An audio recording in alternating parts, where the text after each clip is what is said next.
So, welcome everybody to Crit Fail. I am Ghost, and tonight I am joined by the boys of the Baltic Star. Which, in case you're not aware of them, what is your journey? How did you get to be where you are and doing what you're doing now? Well, hello, one of them. My name is Luke, and I'm going to pass this question immediately over because I blame a fellow boy from Baltic Star, Ben, for all the mess we're in right now. I think that's very fair. I think so. I played a lot of role-playing games when I was at school, which is now some decades ago, back when role-playing games were new and there were about 4 available. And then after I left school, I kind of lost contact with it for many, many, many years. And then just a few years ago, I started to think I rather missed that. And I asked around a couple of friends to see if anybody knew anyone who'd be interested in playing a Traveller campaign. And a mutual friend put me in contact with Luke and Ewan, and we started playing Traveller. And so that basically was where it started. We started with the classic rules because I already had those, and just started playing Traveller, which is a wonderful RPG. And the way we play it is very role-playing heavy and not too combat heavy, shall we say. And that's basically how we got going. That's how we met. And then, of course, lockdown hit, and we had to do everything remotely. And so once we started doing that, it became pretty logical, since we were creating what was effectively a video stream anyway, but we were the only people watching it, we could stick it up on Twitch and see if anyone else liked it. It turned out that a few people did. Because of that, we always, I think it's always, we just play it as we are. People take it or leave it. It's up to them. People drop in and vanish again. But we always play as we played across the table. The only good thing is, whereas before we'd meet at 7 and play for about 8 hours until the stupid o'clock at night, we now play for about 2 or 3 hours, but a bit more focused, get as much done, and don't feel quite so horrific the next morning. So it's kind of win-win in that way. Yeah, we do start a bit later, though. Yeah, we do start late now. It does beg the question, though, what is Traveller? Because although it's been around for many, many years, it's one of those ones that sort of sits... It's sort of popular, but also not super well known outside of its sort of fan base. Yeah, I think you're probably right. Traveller is a creation of the 1970s in its original incarnation. So there have been at least 6, I think, major versions released, and some of those have had various sub-releases of different iterations within a single publisher or a single line of it. There were periods where it was attached to the GURPS system, if you remember that. But when it first started, it was something like the 3rd ever tabletop RPG, and it was the original science fiction one. Which it doesn't really do it justice, because the way it's structured, it treats technology as a sort of continuum. And so though its default universe includes worlds that are very, very high tech, you can also easily have a barbarian world or a world which is stuck in medieval times, effectively. It's set in a sort of fictional universe called the Third Imperium, but the original rules were intended to allow you to take any science fiction property or idea that you had and then come up with sensible rules that would allow you to play it. There's a lot of flexibility built in. And it's kind of a classic. In fact, I think more people will probably be familiar with the Elite series of video games, which derive almost all of their background lore from Traveller. Oh, interesting. I'm learning stuff tonight. I was going to ask why Traveller, but is that just the fact that it was so flexible, or was it there something very specific about it that pulled you to Traveller? Well, originally, this is going to make me sound like the most limited human being you can imagine. When I first started looking around for other RPGs, because like everybody back then, there's a particular role-playing game that I started with that everybody started with, and everybody still plays, and it is still clearly the role-playing game. However, I've always been a bit of a science fiction nut, and when I started looking through Traveller, I suddenly discovered that there were originally these little black books you got, and they contained things like equations and actual breakdowns of stellar types and intensities and luminosities and orbital mechanics and the plotting of how long it would take a spaceship that accelerated at a certain number of g and then had to sort of spin around and then decelerate for the second part of the flight in order to come to a stop where it wanted to be. It was filled with kind of astrophysics and numbers that you could turn into real things, and I was absolutely hooked. I spent quite a long time just designing star systems that I'd like to live in. And yet we we don't play anything like that anymore. Boy, how things have changed for you. Yeah, well, I mean, to be fair, I still have that opportunity to design a space or a location or an event or whatever, much the way I used to back then. We're about to head back to the Cascade, for example, which is a location on the world of Geeka, which I built. And the Cascade contains some very neat little features, which I think are lovely little bits of scientific exploration just built into a nightclub. We love Cascade. I think that's one of our favourite venues. We're excited about going back this week, I think. Yes, it should be fun, because it was fun the last time. Was. And is that what you were big in Traveller before or after, Luke? So my background is not really role playing. So Ben's got about 10 years on me. So my upbringing, my childhood was 80s and my teens were the 90s. And so I didn't do too much. Then I was more into sport, and then I got into board games quite a lot. You know, like the modern style Euro board games as they would be. And so I got a big collection of those. And I used to be on a message forum a lot, and I'd write. People were sort of writing stories, I guess, a creative forum. And I started writing stories, and I was like, I want people to be involved in these stories. So we were writing role play stories, I guess. And so from the early noughties, for example, you know, the manga in the film Battle Royale with the kids on an island. Different members in that the forum would all enter, and I would run it with the map of where they are, and they would write role plays a few times a day. And then if they ended up in the same square, I would write an outcome depending on purely how much I liked their story. I'd always say it's unfair, but I'm the games master. Basically, if I like him more than you, if I like his story more than yours, then tough. And we did like 4 or 5 of those, and we sort of did some zombie ones and that. So that's what got me into that kind of thing.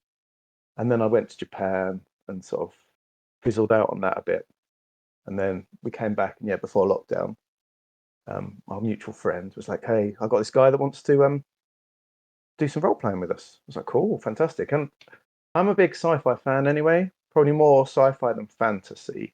Me As too. it stands, that's where I'd slide to. Yeah, definitely. So I just different genres, hard industrial sci-fi, cyberpunk, anything really. I just love because of just the scope of it, I guess. And so the first night we sat down, and he'd sort of got these characters, his re-rolled characters, with all these strange numbers and letters on to show how good they were. Like we were like, no idea what this is, no idea what this means. Ewan had quite a bit of background in D&D and some Cthulhu and things like that. But we're like, what does an A in this stat mean? No idea. So I just picked a random one, which turned out to be a super powered one. And we sort of met, quite often and just enjoyed it from there. And during lockdown, it was the thing to look forward to. I'm sure everyone feels the same. Like, there were days where there was nothing to do, really. I got kids at home, so it's stressy in the day. Yep. You know, trying to do work. And then so we went every Friday, became role playing night. And it was great. I could just escape to a room and sit down and just role play. And we sort of switched to the newer version. And it's just been great. And I just love it. Just, it's grown on me. And since doing it, we just play more and more different games now, and just really into it. So Yeah, I've found I've been doing Crit Fail for a little bit now, a few years, but only serious in the last probably 3, because I finally got the right team. We got the right people involved.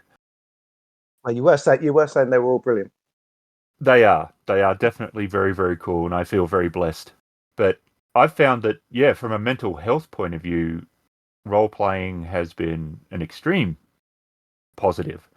It's funny because the games like Alien, where it was sad and difficult emotionally, but they always come out of it going, that was really good for being able to sort of do. So I think that role playing's been. I always think it's bigger than what it actually sort of gets marketed as. So I was going to say, it's just like the olden days where you sit around a fire and tell stories, and especially during this time and the way society's going now, especially there's less of that. Yes. And so role playing is more than that. It is communal time, just sitting with a tea or a wine or some snacks and just sharing stories together. It's tribal almost, it's within. It's such a thing. Yeah, absolutely. Now, Traveller is your main thing and just started season 3, but you no longer just do Traveller. That's very true. Don't. Yeah.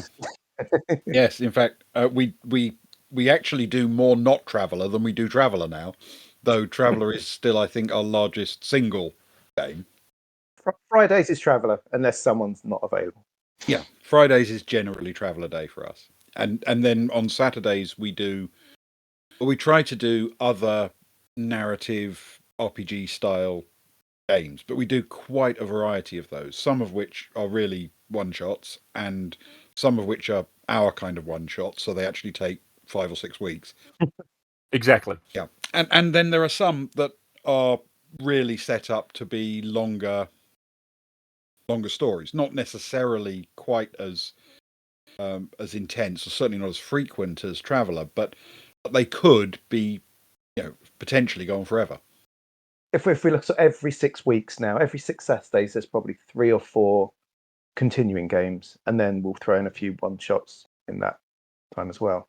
So like our main ones at the minute are we've got Orbital Blues, which is sort of a sad space cowboys, very sort of Firefly and Cowboy Beboppy, which has just become an excuse for double entendres and bad accents. Pretty much. Not only an excuse for that. Being a dangerous man.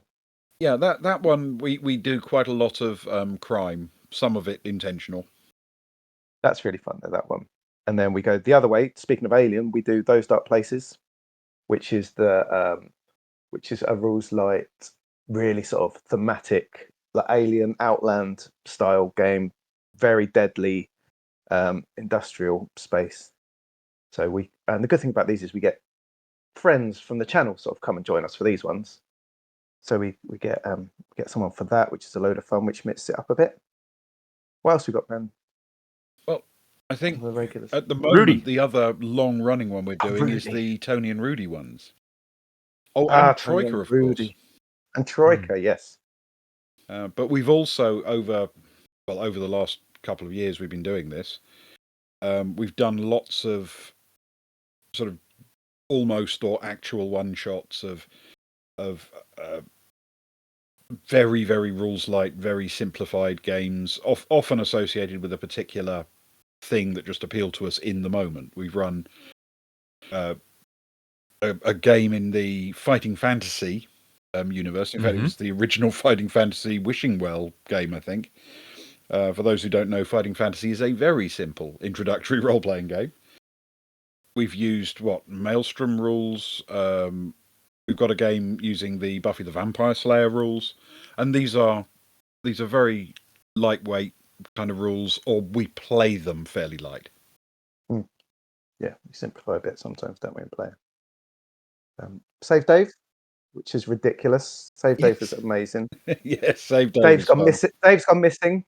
You all believe you're his best friend, and you're all going to go and find him.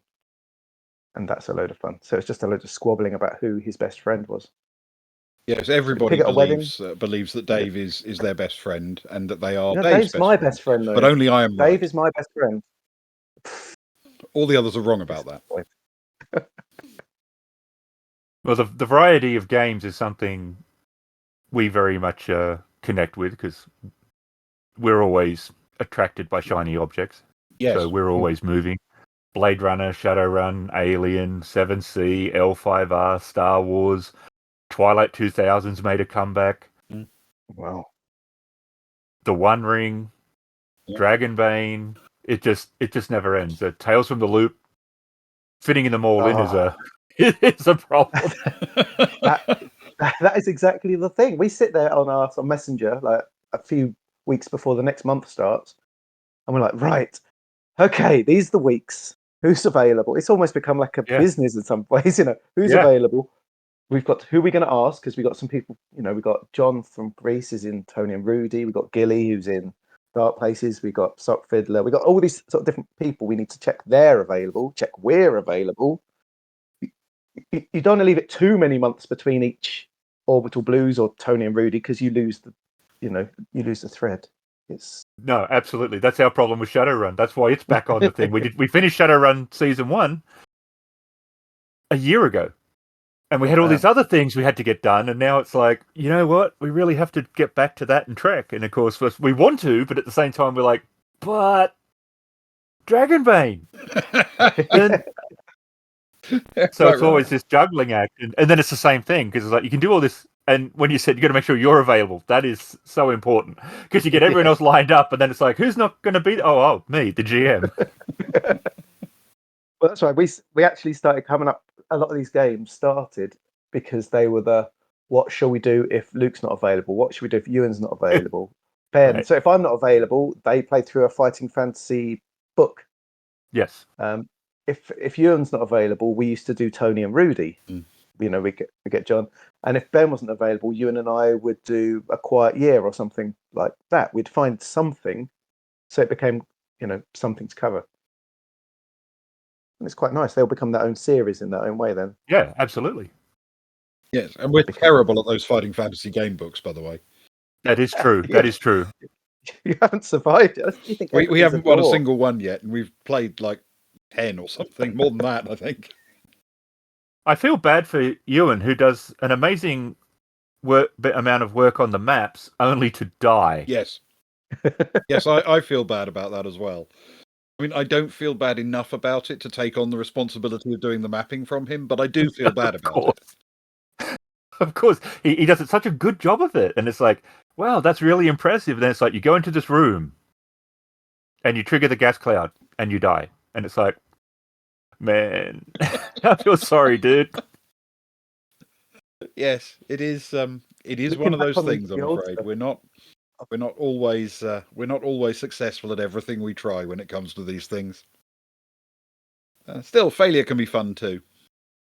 Absolutely. Yeah. That's why we love most of the rule sets we love, like Genesis, because it has failure built into success as well, and it's not a binary system of success or failure. You can succeed and have something go wrong. You can fail, but something goes right. So it really adds an element to the actual storytelling because it's not, did you open the door?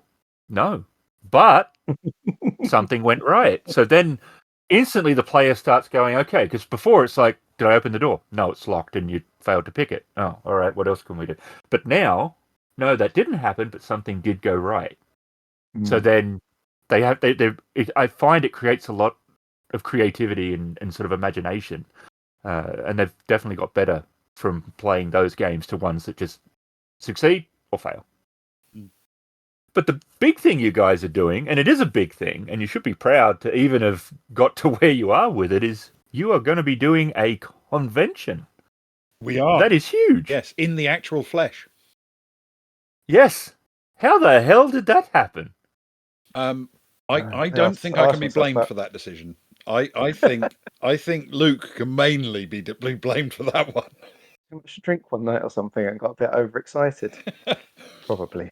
We all live in a small town in Kent, in the southeast of England, and it is quite a nice old historic little town, and it contains a few places where you can hold things like conventions. And they're not vast halls, but it's there's a reasonably sized place that you can use. And we just got a bit exuberant and decided we could do one. We could actually have a live convention. How hard could it be? Yeah, exactly. It must be just incredibly easy to do something like that, surely. Oh yeah. Just build it and they'll come. Yeah. And it isn't. It's quite a lot of work, as it turns out, to put all of the bits together. And life constantly intervenes and makes everything much harder or longer or slower than you thought it would be. But it's also rather fun putting this kind of thing together. I think we're looking forward to it mostly because it'll be fun for us to be there when it's running. Oh, yeah, it's purely for selfish reasons. It's something that we can go to and still walk home at the end of the night. Yeah. What more could you want from someone? We did have a couple of questions that came from my son. Hmm. First was why Faversham? The second was, what is a Faversham? A Faversham is Wow, what a a question. small town in North Kent, sitting nestled on what is laughingly called the River Swale, or technically at this point Faversham Creek. It's one of those things that you can explain to people that it's a river, but when they go and look at it and realise it's mostly a mud-filled ditch, they lose a lot of interest in the riverside part of the town. You're selling this so well. Yeah. However, the town itself, Incredibly British. because Yeah, exactly. because go back a few hundred years, it wasn't a mud-filled ditch back then. The town is this amazing ancient place filled with 400 and 500 and 600-year-old buildings and an ancient market square with a Guildhall in the middle of it that stands on stilts. It's rather remarkable, and it's small enough you can easily walk across, and yet big enough to have its own cinema, if you know what I mean. And it's an oddly creative and historic place, and we're kind of fond of it. So that's what a Faversham is.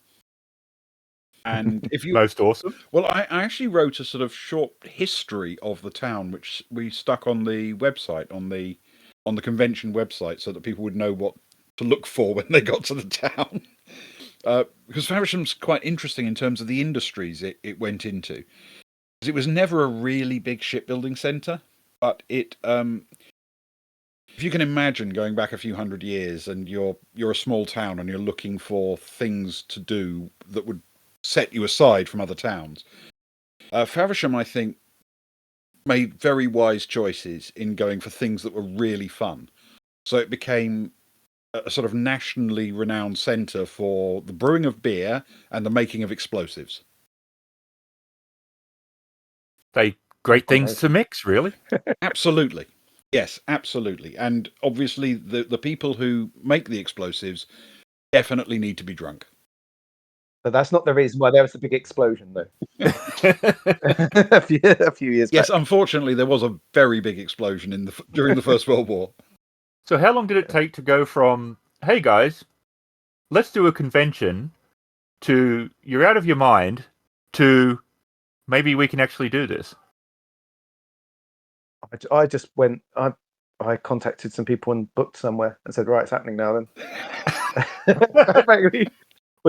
there's in the town.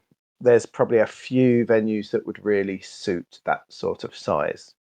There's one that's probably a bit too big and a bit expensive, but there's another place, a place we've gone to, a place called Faversham Assembly Rooms, which is this lovely building, and the hall, when you're in it, almost feels like you're inside a cruise liner. There's like this glass dome at the top and these really nice sort of blue walls. There's a piano in the corner, which no one's allowed to play on the convention day.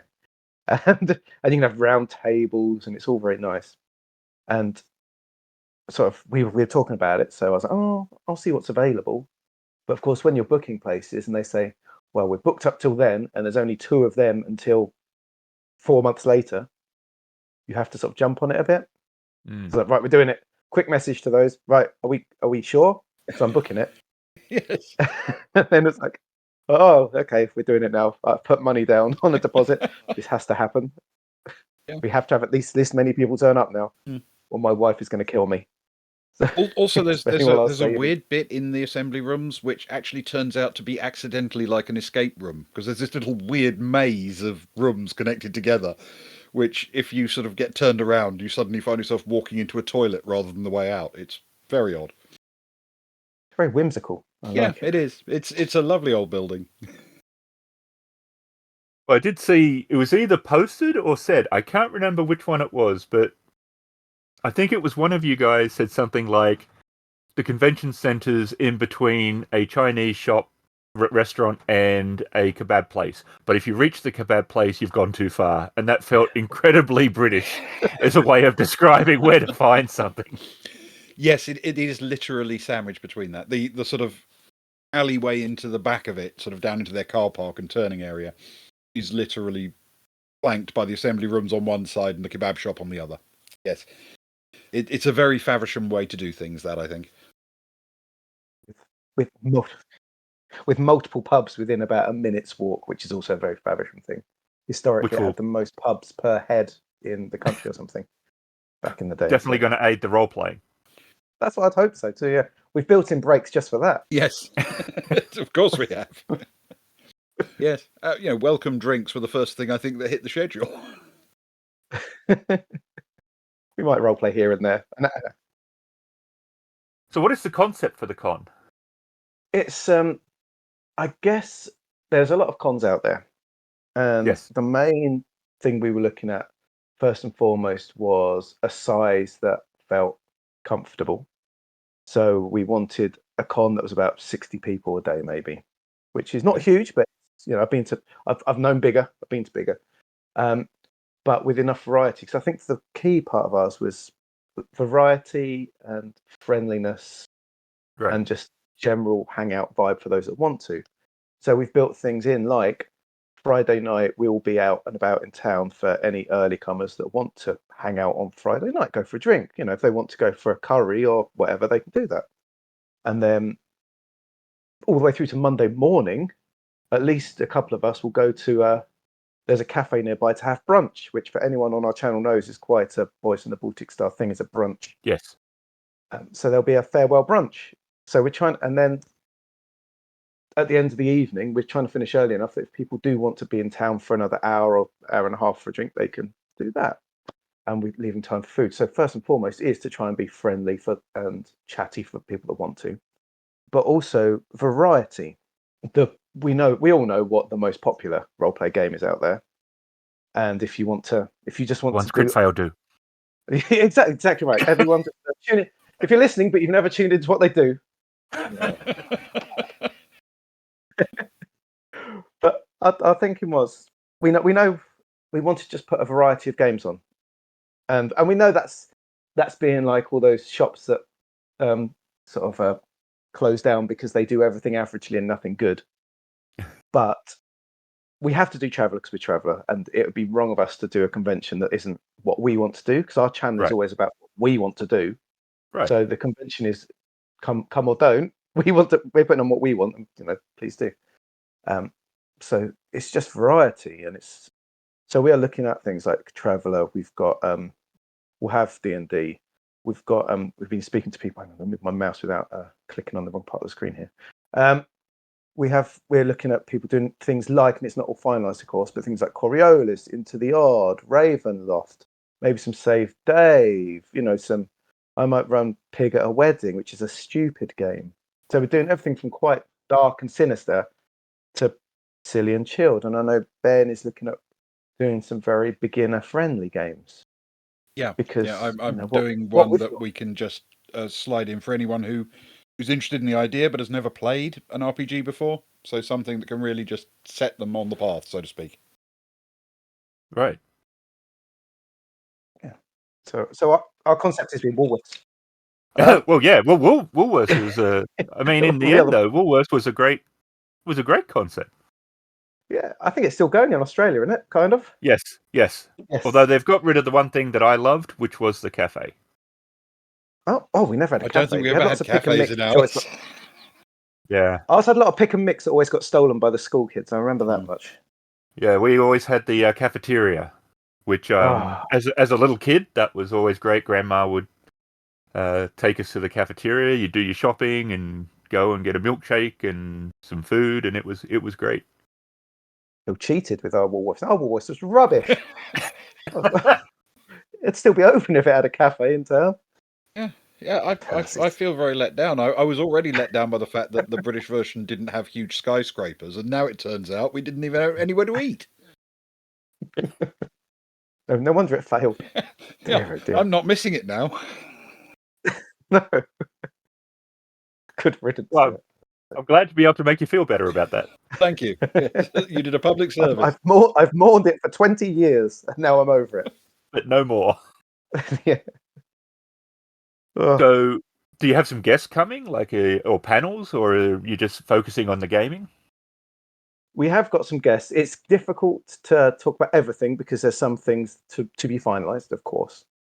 But for example, we managed to get a good channel friend of ours, a guy called Timothy Collinson, who is like, if you ever go onto Twitter, he is like the traveller, historian, librarian guy. He knows.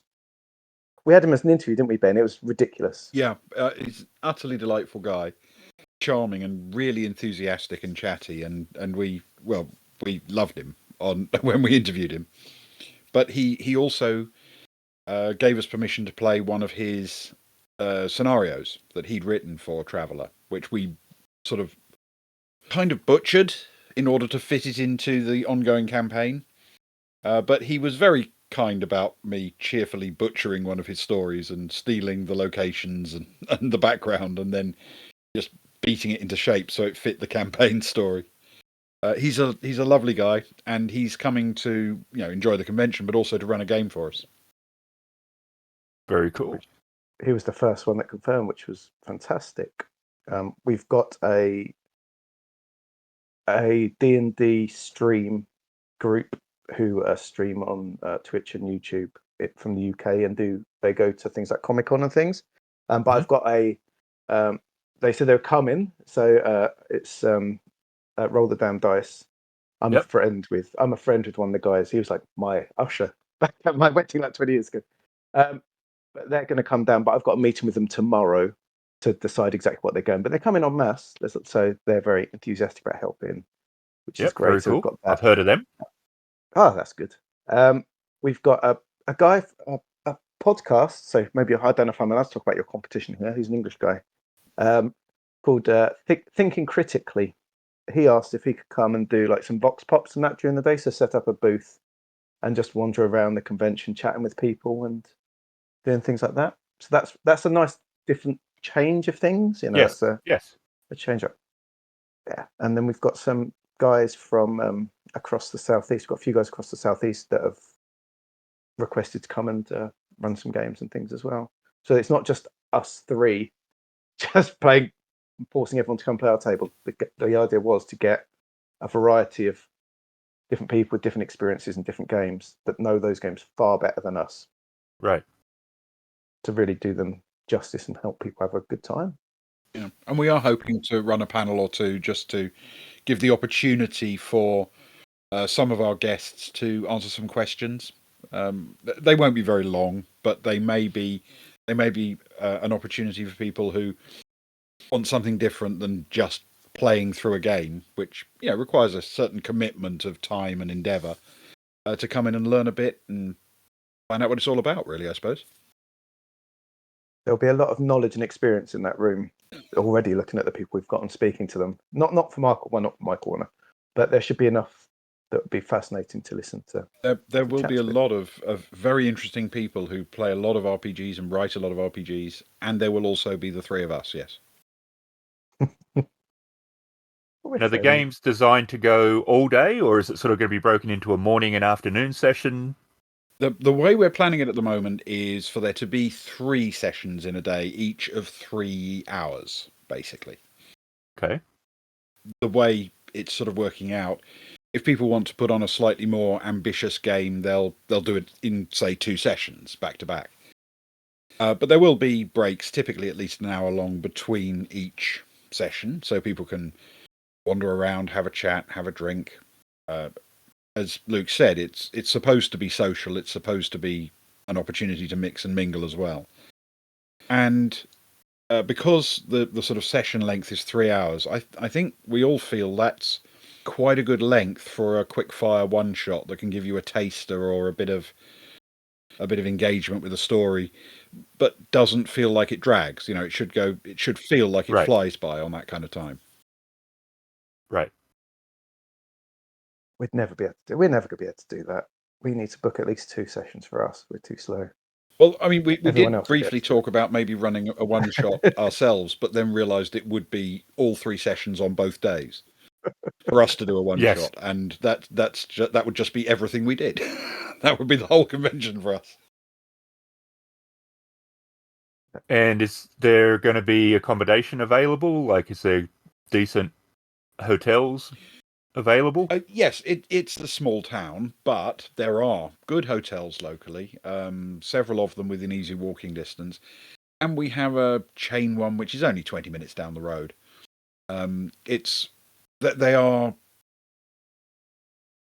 in an ideal world, I think most people would come in and stay overnight, at least on the Saturday night, if they're doing both days, in town. But Faversham's really well connected to a few nearby towns by train. We're only about 10 or 15 minutes on the train from Canterbury, for example. And Canterbury, of course, is full of hotels and places to stay. And because the walk from Faversham railway station to the hall is, well, if it took you 4 minutes, you'd really be dawdling. You actually can come and go by train really easily. It's on the route from London down, so it's the main route basically out of London to the southeast. So you pass through bigger places like London's an hour and a bit away on the train, and then you've got like Rochester and places like that which are only 40 minutes away, and Canterbury, which is 10 minutes. You could even stay in Margate or Ramsgate or something like one of the big coastal places, and it'd only be 30 minutes by train. Yeah. It's actually one of the things Faversham's lucky with. It's well connected by train. When a town's biggest selling point is being close to elsewhere, it's not the biggest selling point for a place. But at least you're close to other places, guys. So obviously you're trying to get a lot of physical people to be there more than online. But is there going to be an online component either from the day, or is it going to be stuff posted after the event? From the very beginning, we wanted to find a way to include people who follow us on the stream, but who can't be there on the day because they live, in various parts around the world, or they may live 15 minutes away but still not be able to make it. Not everyone can make the physical day. We will be having some kind of thing. We're not exactly sure how that will work, but we will be having some kind of activity to get people who are outside the town involved. And I've got one thing lined up already, which, sort of interactive fiction adventures. Yes. Well, I'm doing an interactive fiction choose your own adventure walking tour of Faversham with information dropped as you go around about a very famous murder that happened in the town about 400 odd years ago. At the end, once you've done the walk and gathered up the clues, you'll be able to make your judgment call as to who you think was eventually executed for the crime. And then obviously it'll tell you who actually was executed for the crime. But I'm going to illustrate it lavishly with images of the town, and it will be a web page. So if you can't be in the town, you can at least do the walking tour, see a bit of the town, and learn a bit about it, and get a bit involved, I guess. But if you're local, you can if you're actually in the convention, you can set off with your phone in your hand and actually follow the actual streets as you do the interactive fiction game. Very cool. I think it's rather clever. So how much is this going to cost for 3 days? 3 days? 2 days? 2 full days, yeah. 2 full days of fun. Well, we're not promising fun. You can stop that right there. I don't want to be. Can we put an asterisk next to that? 2 full days of convention. Fun is possible but not guaranteed.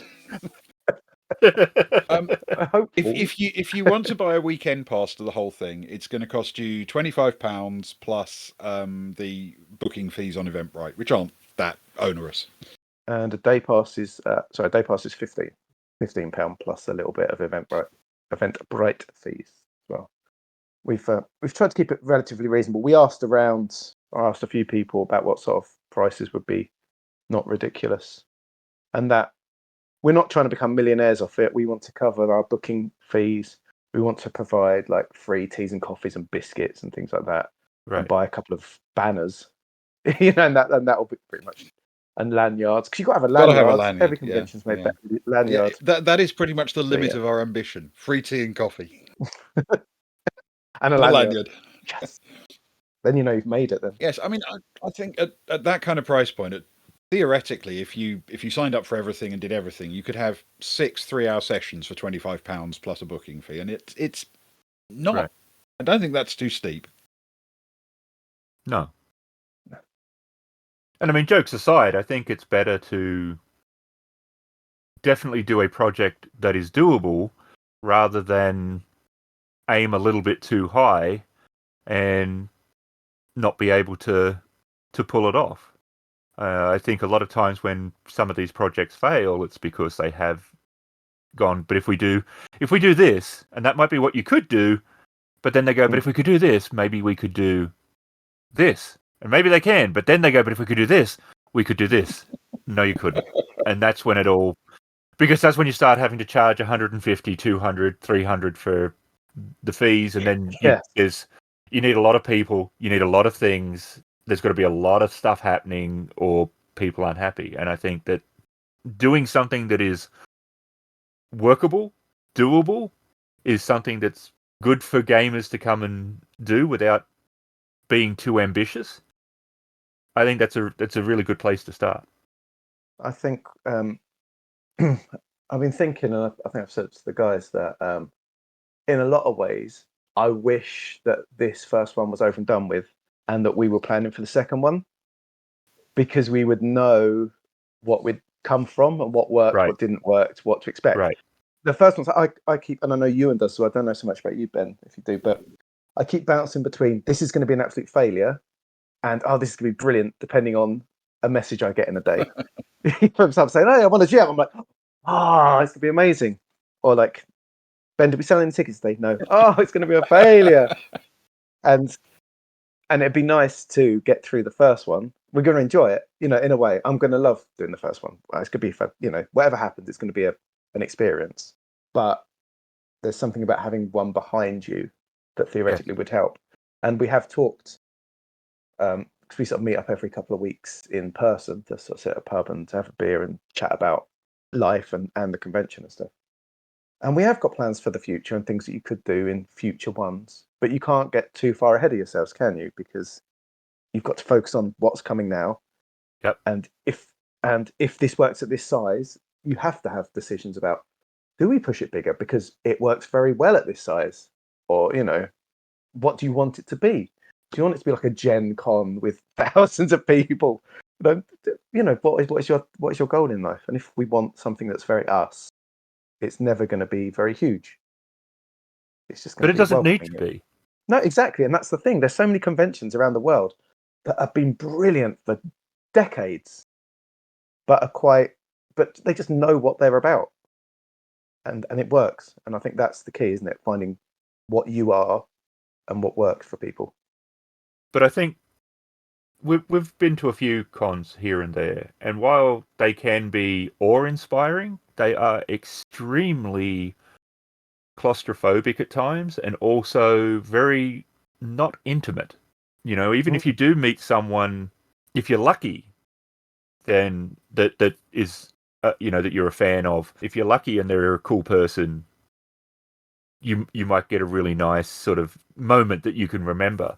But the big cons, a lot of those moments you have to pay for. There's no intimacy, and I think that the thing about yours, it sounds very intimate. There's going to be a closeness to the people that are there that you won't get at a massive con. Yes, it's not awe-inspiring, but that doesn't matter. That's not I think that there's not enough focus sometimes on the intimacy between people. Like you said at the start, that the human contact is often lost.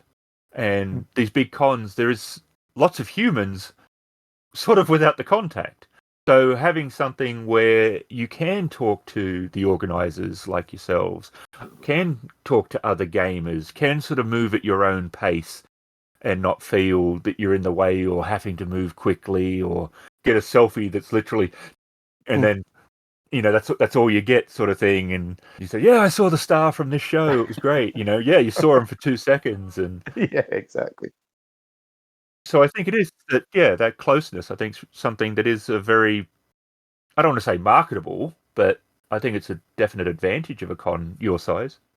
I don't want to embarrass you on your own channel, of course, but dear listeners, Critfile does turn up to our streams from time to time, and the vibe that we give. We try to give that close family vibe, right? We try to welcome everyone in, especially the regulars. Probably to the detriment of people listening on the on later on, where they're listening and hey, but but we want our stream to be like, we joke about it, we want it to be like Cheers, Right.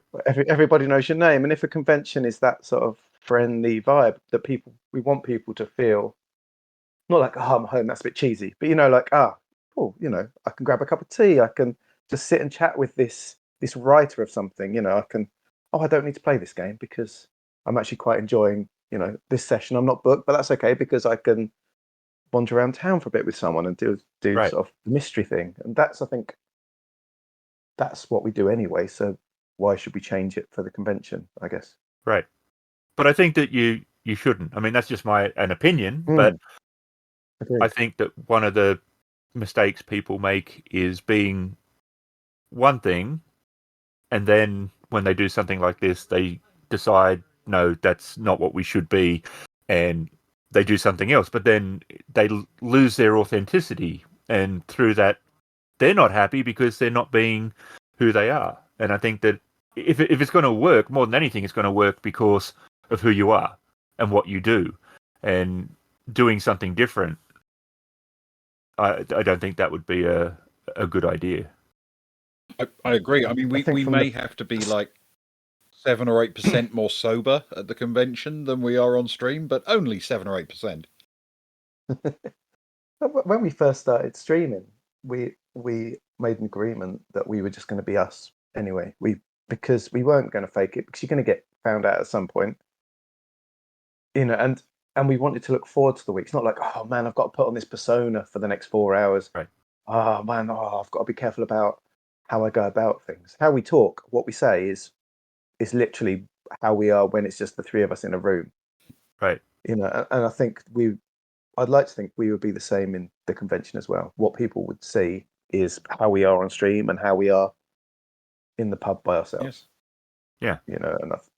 So I think it's a great thing that you're doing. It's certainly not an easy thing. No, that's right. But that's what makes it good too. Anything that's too easy never turns out to be as good as something that you have to work for. So you should be happy that you're even doing it, and I think you're going to have a good time regardless. I think that's definitely true. I mean, one of the benefits of it being a convention run by we three friends, if you like, is that if everything falls apart, it'll just be something we'll laugh about over a beer afterwards. And Right. we've already got people who we know are coming along that we know we're going to want to spend time with, and we know we're going to want to play a game with. So actually, not everything can fall apart. Some things are already in place. Right. So it's a success no matter what. It will certainly be a fun weekend for us, no matter what. Yes, and I hope it'll be a fun weekend for everyone else. And I think if it's a fun weekend for us, that'll help it be a fun weekend for everyone else. Yeah, absolutely.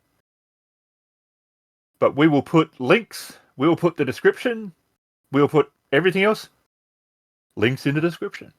You're a legend. people can go to the website and check it out, because they can buy their tickets and find out all the extra information on the website. There is indeed. Yes, thank you for that. I appreciate it, and I hope people like the idea of what we're doing and are interested in maybe coming along and watching us on stream, even if they're not local. Maybe they'll see how we do things and think these people are idiots, which is how many people react to us. I also like to think that people can watch us on stream and realize, oh, actually, I can do that. We don't need to be these really good, slick productions. And there is a place for good and slick productions, of course. They get thousands and thousands of people watching. But you can be 3 people that are learning the technology as you go along, making mistakes, forgetting to put your microphone on, then putting it back on again. But just playing and just having a good time, and there's got to be a place for that. So Yep, you're playing a game. Yeah, what are you trying to prove otherwise? What are we trying to prove otherwise? Yeah. We're playing a game, and we want people to just feel relaxed when they come, and we want people to come and chill out with us after their work. What a greater joy than us to sit and play, and for people to come in and we know that they've had a tough day at work and they've dropped in for an hour or two. That's huge, isn't it? Really, that's massive, and it's such a blessing for that. Really. Yep. I mean, that's exactly how we look at it. Like, we're very thankful when someone says, "Yeah, I listen to your stuff going to work." Not everyone's work is great, and if they're starting their day listening to even some of our grim tales, at the end of the day, they're saying, "I had fun turning up." That's huge. Like you said, for us, that's like the greatest compliment. That they came and they had a good time. So we will absolutely put your Twitch channel in the description so people can go and check that out. And I think you have the YouTube now for some of your previous episodes. Yeah, we're moving stuff across there. It's good to hit people from lots of different directions, isn't it? It's the same sort of thing. Boys from the Baltic Star on YouTube, on Instagram, which is me taking a picture of myself with a book every now and again. And Boys from the Baltic Star on Twitch. Yeah. So I just want to thank Luke and Ben from the Boys of the Baltic Star for taking their time to talk about what they do and what they're hoping to do. And we do hang on their streams a bit and totally recommend checking them out. Mondays, Thursdays, Fridays, and Saturdays, right? Yeah, generally speaking. Yeah, the 4-day Baltic Star weekend. Yes. Friday's usually Traveller. Saturday's usually another tabletop RPG. Thursdays and Mondays, Luke generally plays a narrative video game of some kind. And struggles with doors. Walking, and occasional Why are we embarrassing screaming me like a terrified person because something didn't jump out at him. I've been nice to you. I'm bad with horror games. I do get quite upset. I'm still embarrassed that day. I'm off now. Was it the squirrel the other day that made you scream? I jumped at a squirrel. No, don't. Squirrel came up. At least I'm playing true to form. So yeah, absolutely check them out. And as I said, all the links will be in the description. Thank you very much. Thanks for having us. Much. Appreciate it.